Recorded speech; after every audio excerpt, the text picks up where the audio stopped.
Those of you that know me, that's a bit tricky. So my story really starts from birth. I was brought up in a Christian family, and I was always taken to church. How many people here have always come to church?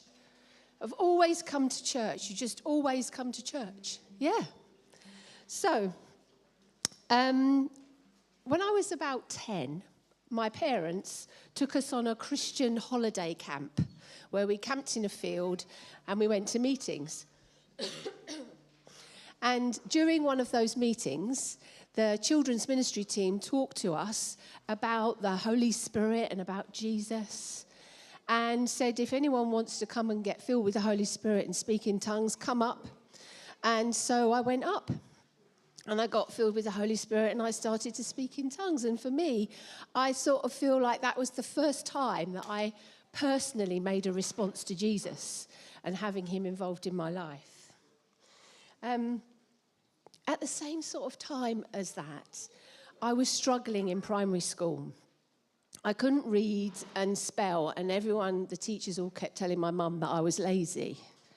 But I was trying really hard. I just couldn't remember what that word was when I turned the page over. And so obviously my parents were concerned about that, and my mum was praying one day and saying, what is all this about?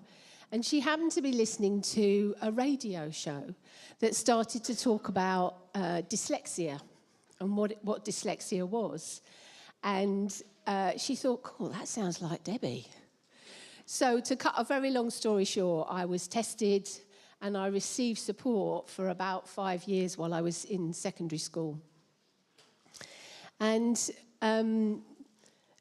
I've still struggled to read quickly and to spell, and I'm really thankful for spell check on computers.